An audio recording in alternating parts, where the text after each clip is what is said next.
Welcome to Issues of Contemporary Politics with Dr. Brovkin playlist and the War in Ukraine playlist. Today is the 20th of February 2025, and yesterday President Trump called President Zelensky a dictator, and he also accused him of starting war, or at least in that he could have had a chance to stop the war.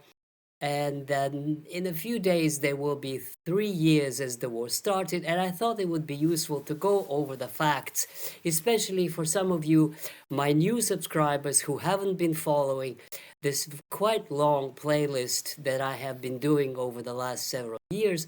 So let's just go back and check things out as they were developing.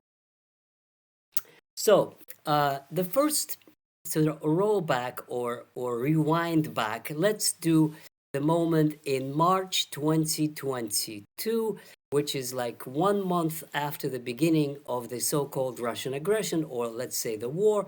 What actually happened? These were negotiations in Istanbul, Turkey, and Putin always refers to those as the chance that could have established peace.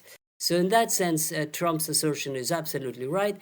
He could have had it all. Zelensky could have had it all. In other words, these agreements were based on something that the Ukrainians signed, and that was that they would have pretty much control of all of their territory and vast autonomy, or one version, vast autonomy for the Donbass, and the second version was independence of Donbass.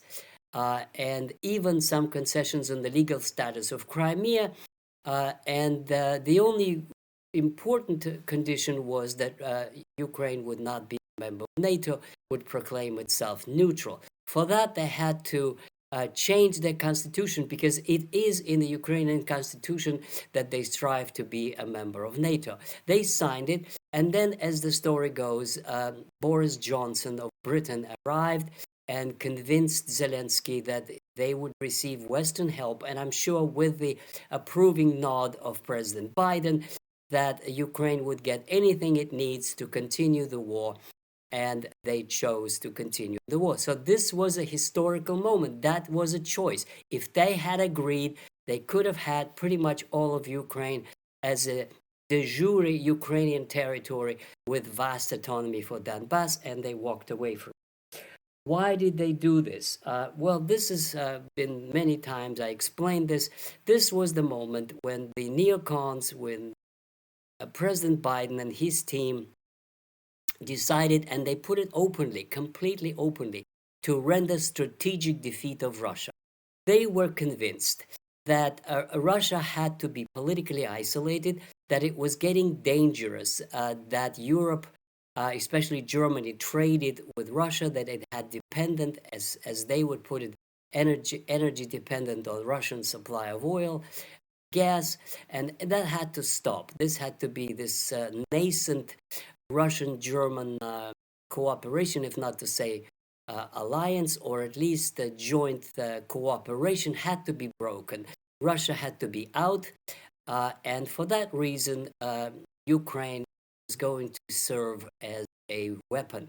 That was the purpose, to bring collapse of the European-Russian, especially Russian-German joint economic cooperation. So in that sense, it was just as much an attack on German economic power as it was on Russia. So let's roll back a little bit to the beginnings of the war. The Western media just repeats as a mantra all the time, Russian aggression, Russian aggression. So to what extent was the special military operation a Russian aggression? Let's just go back and try to follow what happened. The earliest wind back or rewind, we go to the summer of 2021. At this point, it was not clear whether Putin would do anything drastic. I remember his interviews to some Western media outlets, and he was saying that he was very concerned that, as he put it, NATO was establishing itself firmly in Ukraine. And this took the place of joint military exercises of the British naval ship in around Crimea, and the British openly declared that they do not recognize that Crimea is Russian territory. They violated territorial borders. There were frequent flights of American and British aircraft over the Black Sea, incursions into Russian airspace, and then a repetition over and over and over again that Ukraine's place is in NATO. So this finally reached the point where construction of a naval base, British naval base in Ochakov, which is quite close to Crimea, finally it moved Putin to a point that he decided point blank. Either the Minsk Accords of the autonomy of Donbass will be respected, and he asked one more time the French and the Germans as co-signers to hold meetings and to confirm that whether the Ukrainians will or will not abide by these Minsk Accords. And then he issued an invitation to the United States and other Western powers to discuss the status of Ukraine and NATO. And then he said, if this is known in history as the December 2021 memorandum, or as it is called, ultimatum, if the United States and the Western powers do not resolve this issue of proposed membership of NATO, Ukraine in NATO, then, as he put it, there would be military technical means. So this was a kind of a threat that Putin had to work on, had to somehow respect to keep up his word that he issued in December 2021. And the Western powers, of course, refused to negotiate anything. They continued to repeat what they've been saying ever since, and Rutte repeats even now, today, in a Munich conference, that Putin should not have a right to tell who can and who cannot be in NATO. And the Western position was NATO would expand as much as it wants, and it's not a business of Putin to tell them what to do. So Ukraine is on and would be in NATO. And Secretary General Rutte continues to repeat it to the present day. And just a few days ago, he repeated it, and the British Prime Minister repeated it. So this position hasn't changed. The commitment to bring Ukraine in NATO. Russia said it's unacceptable. This is a security threat to Russia. This is one of the major reasons of this war. Now, about Russian aggression. Is it or is it true, not true, that it was Russia who started this war? It's a complicated issue because, on the one hand, it was the Russian troops who, on the 24th of February, crossed the borders of Ukraine and began their assault.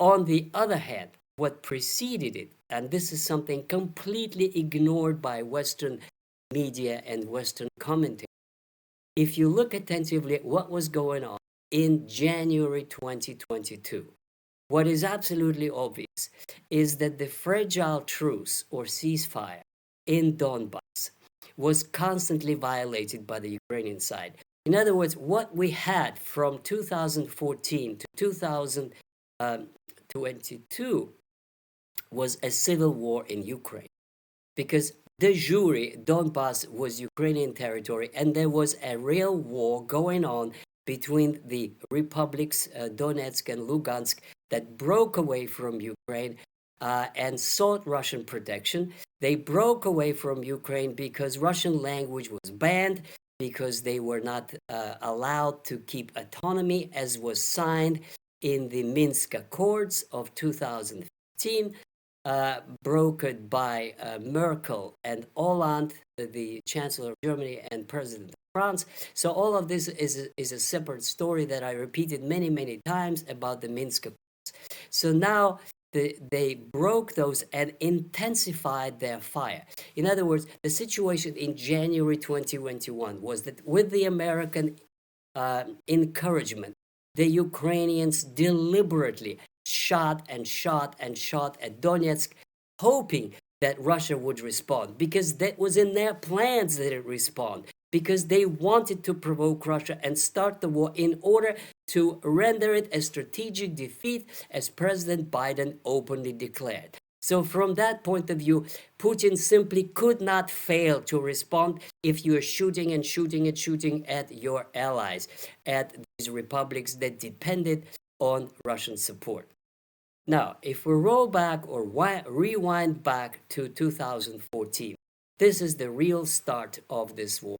What happened, of course, was the Maidan so-called revolution, which partly was a revolution in a sense that there were people in the streets protesting corruption, protesting in irregularities and theft in Ukraine, which was rampant just as it was in Russia in the 1990s. But then it was hijacked by the ultra-nationalist followers of Bandera, Stepan Bandera. This is a long, long story that I have many videos before, but he was a personality of Ukrainian nationalists in the 1940s. What's for me most important is that he wrote a declaration on the 30th of June 1941, welcoming Hitler and offering a joint struggle against the Bolsheviks, Jews, the Muscovites, as he calls them, and he willingly became a force to collaborate with the Nazis in Ukraine. And these people, Bandera people, the Polizei they were called, they are guilty of mass murder of the Jews and the Russians, and actually of the Poles as well. This is all a very well-known and tragic history of Ukraine. So that's the history. Now, Bandera became quite popular in the post-Soviet Ukraine because he was a symbol of Ukrainian nationalists, and many didn't quite know. I'm sure many Ukrainians who became followers of Bandera did not quite know that these were the same people who were Nazi collaborators during World War II. In any case, the Maidan revolution was hijacked by the ultra-nationalists supported by the United States. In fact, we now know that in the forerun to this revolution, American involvement in Ukrainian affairs was pervasive. Now we know that the entire Ukrainian media was funded by the USAID. The United States spent millions of dollars in strengthening, and Nuland was giving cookies and other support during the Maidan events, etc., etc. So Putin actually showed remarkable restraint at that time. He refused to recognize the referendum in Donbass as legitimate. Well, he recognized it as legitimate, but he did not immediately support their joining Russian Federation. He did that for Crimea, but he stalled on Donbass in order to preserve good relations with Germany and France. And instead, he came up with this formula of Minsk Accords, which is autonomy for Donbass, which the West supposedly supported, and then it lasted for 8 years with continuous violations and the breaking of the agreement and shelling of Donbass by the Ukrainian side with, I think, 14,000 casualties.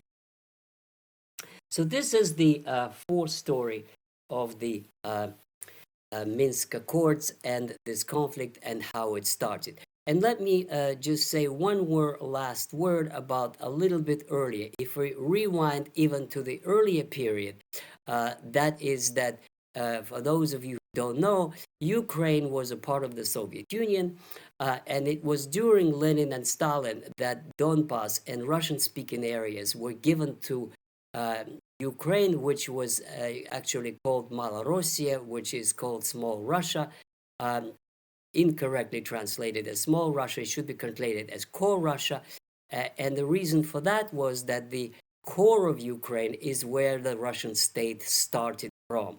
The Russian people and Ukrainian people were all at that time called Rus. The very term Ukraine means in Slavic as at the edge, at the borderland areas, and they were borderline areas in Poland. Now, why in Poland? It's because Russia was occupied by the Mongols from 12th century to the 15th century, and these areas of the Western Rus wound up being in Poland, Rzeczpospolita as it was called then. And it was in 1658 that the Ukrainians who were Orthodox rebelled against the Catholic Poles and asked the Russian Tsar Alexei to include them, to provide for them, to include them in the Russian state, which he did, and they separated from the Polish state and joined the Russian state as a state of the Orthodox. So this is the time of the origin of so-called Ukraine, lands at the edge of Poland that rejoined Russia after centuries of separation during Mongol conquest of Muscovy. So this is another kind of very long look back at this relationship. Now, to finish up this story, what we see today is the perhaps final chapter. We do not know how exactly this war is going to end, but whichever way it ends, it is much more complex than simply say Russian aggression or that Putin did this or that. This is a conflict with a long history, and I think now we're witnessing the last stages and the winding down of this war. Thank you very much, and I'll see you in a few days with another edition of Issues of Contemporary Politics with Dr. Broff. Subscribe to my playlists channel, read my book from Lenin Putin, other ones, and I'll see you next time.